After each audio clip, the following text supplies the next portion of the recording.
പറുദീസയിൽ കയറിയ സാത്താൻ ഹൗവ ആദത്തിൽ നിന്ന് വഴിമാറി ഇപ്പം മാറി നടന്ന സമയത്ത് ഹൗവയെ പിടിച്ച് ഹൗവയിൽ ഇങ്ങനെ ഉത്തേജിപ്പിച്ചുകൊണ്ട് സർപ്പത്തിന്റെ മൃദുചുംബനം, സാത്താൻ സർപ്പമായി വരികയാണ്. അവന്റെ മൃദുചുംബനങ്ങളും അവന്റെ നന്മയിൽ പൊതിഞ്ഞ തിന്മ. ഇന്ന് ഈ കാലം ശ്രദ്ധിച്ചാൽ മതി. ഈ പുരാതന സർപ്പം എങ്ങനെയാണോ നന്മയിൽ പൊതിഞ്ഞ തിന്മ കൊടുക്കുന്നത്, ഇന്ന് ഒത്തിരി വ്യക്തികൾ ചെയ്തുകൊണ്ടിരിക്കുന്നതാണ്. നന്മമരമായി നിൽക്കുകയാണ്. ഈ നന്മമരമായി നിന്ന് നന്മയിൽ പൊതിഞ്ഞിട്ടാണ് തിന്മ കൊടുക്കുക. അതിന്റെ ആത്യന്തിക ലക്ഷ്യം മനുഷ്യനെ വീണ്ടും നശിപ്പിക്കുക എന്നുള്ളതാണ്. ഇന്ന് വ്യാജപ്രവാചകന്മാരൊക്കെ ചെയ്തുകൊണ്ടിരിക്കുന്ന സംഭവം അതാണ്. നന്മയിൽ പൊതിഞ്ഞ് തിന്മയെ കൊടുക്കുള്ളൂ. ഈ പുരാതന സർപ്പത്തിന്റെ സ്പിരിറ്റാണത്. അതുകൊണ്ട് ക്രൈസ്തവ വിശ്വാസികളെ തകർക്കാൻ വേണ്ടി സാത്താൻ ചെയ്യുന്നത് നന്മയിൽ പൊതിഞ്ഞ തിന്മ കൊടുക്കും. പുരാതന സർപ്പം കൊടുത്ത പോലെ അത് കൊടുത്തു കഴിയുമ്പോൾ അത് കണ്ണിന് നല്ല ഹൗവ കണ്ട പോലെ കണ്ണിന് നല്ല ആകർഷണീയമായിട്ടും കേൾക്കാൻ നല്ല ഇമ്പമുള്ളതുമായതുകൊണ്ട് പറിച്ച് തിന്നും. പാപത്തിന്റെ ഫലം. അങ്ങനെ അവന്റെ കാഴ്ച നഷ്ടപ്പെടുന്ന തലം. അതാണ് ഏതെന്തോട് സംഭവിച്ചത്. അങ്ങനെ മനുഷ്യൻ പാപത്തിന്റെ അടിമയായി, ഉത്ഭവപാപത്തിന്റെ അടിമയായി. ഈ അടിമത്തത്തിൽ നിന്ന് മനുഷ്യനെ വീണ്ടെടുക്കാനാണ് യേശുക്രിസ്തു വരുന്നത്. അപ്പോൾ ഈ മനുഷ്യനെ രക്ഷയുടെ പദ്ധതി ദൈവം അന്നേ കരുതി വെച്ചു. ശപിച്ച് ദൈവത്തിന്റെ ആ സ്നേഹവലയത്തിൽ നിന്ന് അവൻ പുറത്തായി. ഇപ്പൊ ദൈവം സൃഷ്ടിച്ച തന്റെ ഇമേജിനെ അവർക്ക് നഷ്ടപ്പെട്ടു. സ്നേഹമെന്ന ഇമേജിൽ നിന്ന് മനുഷ്യൻ ലസ്റ്റിലേക്ക് വന്നു. ട്രൂത്ത് എന്ന സത്യമെന്ന ആ ദൈവത്തിന്റെ ഇമേജിൽ നിന്ന് അവൻ അസത്യത്തിലേക്ക് പതിച്ചു. ജീവൻ എന്ന ദൈവത്തിന്റെ എസൻസിൽ നിന്ന് അവൻ മരണത്തിലേക്ക് പതിച്ചു. ലസ്റ്റിൽ നിന്ന് സ്നേഹത്തിൽ നിന്ന് ലസ്റ്റിലേക്ക് പതിച്ചു. അങ്ങനെ ദൈവത്തിന്റെ സകല ഇമേജിൽ നിന്നും മനുഷ്യൻ അധപതിച്ച് താഴെ വീണു. അവന്റെ ദൈവത്തിന്റെ ഇമേജ് നഷ്ടപ്പെട്ടു മനുഷ്യന്. ഈ ദൈവത്തിന്റെ ഇമേജ് നഷ്ടപ്പെട്ട മനുഷ്യൻ ഉത്ഭവഭാവത്തോടെ ജീവിക്കുകയാണ്. ആ ഉത്ഭവഭാവത്തിൽ നിന്ന് വീണ്ടെടുത്ത് ദൈവത്തിന്റെ ഇമേജ് വരണം. ഉൽപ്പത്തി 5:5 നിങ്ങൾ നോക്കിക്കഴിഞ്ഞാൽ പറ്റും. അതിലെ 3-4 വാക്യം കണ്ടാണ് ശ്രദ്ധിച്ചറിയാൻ പറ്റും.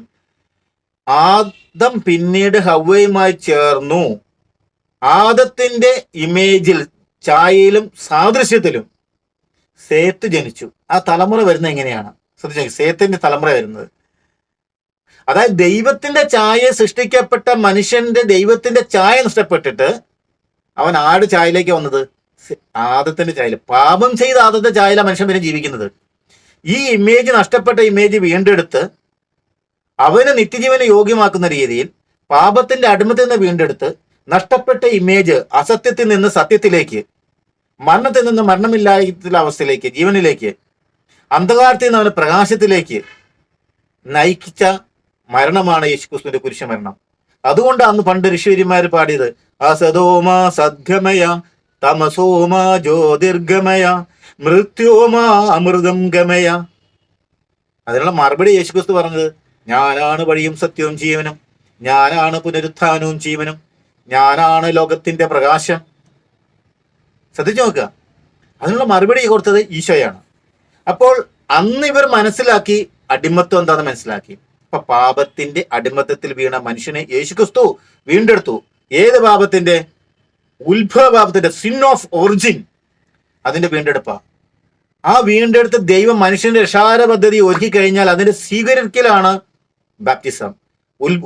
ഒരു വ്യക്തി ബാപ്റ്റിസത്തിലേക്ക് മാമോദിസം മുങ്ങുമ്പോഴാണ് അവന് പാപത്തിന് വിടുതൽ കിട്ടുന്നത്. ഉത്ഭവഭാവം ബോധിച്ച മനുഷ്യനാണ് അവന്റെ കർമ്മഭാവം കുംഭസാരത്തിലൂടെ മാറ്റപ്പെടേണ്ടത്. അങ്ങനെ ഉത്ഭവഭാവവും കർമ്മഭാവവും ഇല്ലാത്തവനാണ് പിന്നെ ജീവന്റെ വൃക്ഷത്തിൽ നിന്ന് കനി ഭക്ഷിക്കാൻ പറ്റത്തുള്ളൂ. അപ്പൊ ജീവന്റെ വൃക്ഷത്തിൽ കനി ഭക്ഷിക്കണേ. ഏതാ ജീവന്റെ വൃക്ഷം? ജീവന്റെ വൃക്ഷം കത്തോലിക്ക സഭയാണ്. ഇപ്പോൾ കത്തോലിക്ക സഭയിലാണ് ദിവ്യകാരന് കൊടുക്കുന്നുള്ളൂ.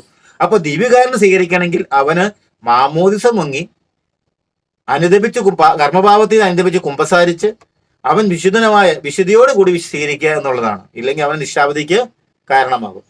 അപ്പൊ അങ്ങനെയാണ് ജീവനത്തിലെ കനിയായ ദിവ്യകാരണം കഴിച്ച്, ഇതാണ് ജീവന്റെ അപ്പം, ഇത് വാങ്ങി ഭക്ഷിക്കുവിൻ, ഇത് കഴിക്കുന്നതിന് ഒരിക്കലും മരിക്കില്ല ജീവന്റെ അപ്പം. മൃത്യോമാ അമൃതം ഗമയ. ആ മരണത്തിൽ തന്നെ മരണമില്ലാത്ത അവസ്ഥയിലേക്ക് നയിക്കാൻ വേണ്ടി ഋഷിവര്യന്മാർ പാടിന് മറുപടിയത്, ഇതാണ് ജീവന്റെ അപ്പം, ഇതെന്റെ ശരീരമാകുന്നു, ഇത് നിങ്ങൾ വാങ്ങി ഭക്ഷിക്കുവിൻ, ഇത് കഴിക്കുന്നവന് ഒരിക്കലും മരിക്കുകയില്ല. അതാണ് അവിടെ യേശുക്രിസ്തുവിന്റെ രക്ഷാകര പദ്ധതിയിൽ പൂർത്തീകരിക്കപ്പെടുന്നത്. അതുകൊണ്ട് നമ്മൾ അനുദപിച്ച് കുമ്പസാരിച്ച് യോഗ്യതയോടുകൂടി കർത്താവിന്റെ പാനപത്തിൽ ഭക്ഷിക്കുക, ക്രിസ്തുവിന്റെ ശരീരം ഭക്ഷിക്കുക.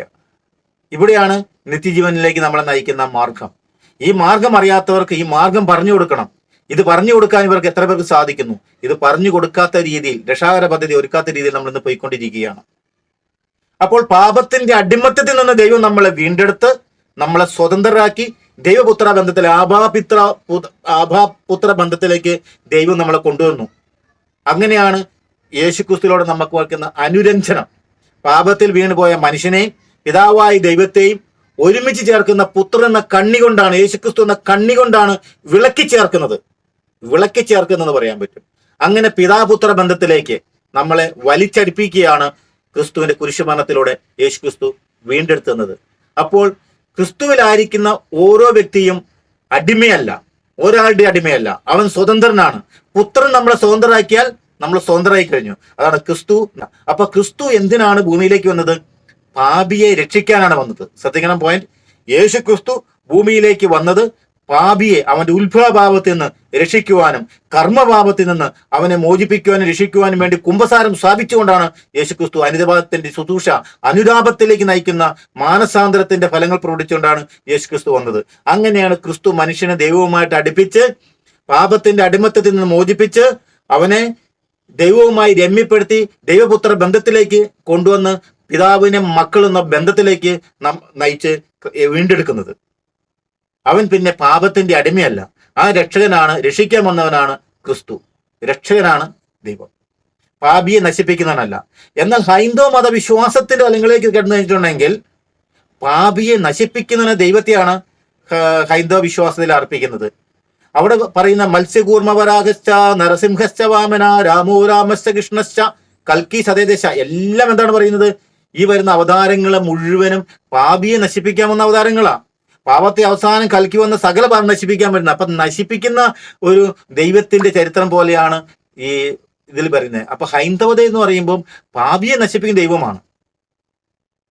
എന്നാൽ പാപത്തിന്റെ അടിമയാണ് മനുഷ്യൻ. ആ പാപത്തിന്റെ അടിമത്തിൽ നിന്ന് രക്ഷിക്കുന്നവനാണ് ദൈവം. അപ്പം രക്ഷിക്കുന്ന ദൈവമാണ് ക്രിസ്തു എന്ന തലത്തിലേക്ക് ക്രിസ്തീയത പൂർണ്ണ വരുന്നത്. എന്നാൽ മനുഷ്യനെ ക്രിസ്തു വീണ്ടെടുത്ത പാപത്തിന്റെ അടിമത്തിൽ നിന്ന് വീണ്ടെടുത്ത മനുഷ്യനെ അടിമയാണ് നീ ആ പുത്രത്തിലേക്ക്, അതായത് മനുഷ്യനെ പുത്രത്വത്തിലേക്ക് കൊണ്ടുവന്ന ക്രിസ്തീയ വിശ്വാസത്തെ നിഷേധിച്ചുകൊണ്ട്, ക്രിസ്തുവിൽ പൂർത്തീകരിക്കപ്പെട്ട ദൈവാംശം നിഷേധിച്ചുകൊണ്ട്, ക്രിസ്തുവിൽ പൂർത്തീകരിക്കപ്പെട്ട ദൈവിക പദ്ധതിയെ നിഷേധിച്ചുകൊണ്ട് സ്ഥാപിച്ചത് എന്താണ്? ഖുറാനിലൂടെ അള്ളാഹ് സ്ഥാപിച്ചത് എന്താണ്? അത് നാം ചിന്തിച്ചു നോക്കേണ്ടത്. നിങ്ങൾ അള്ളാഹുവിന്റെ അടിമയാണ്.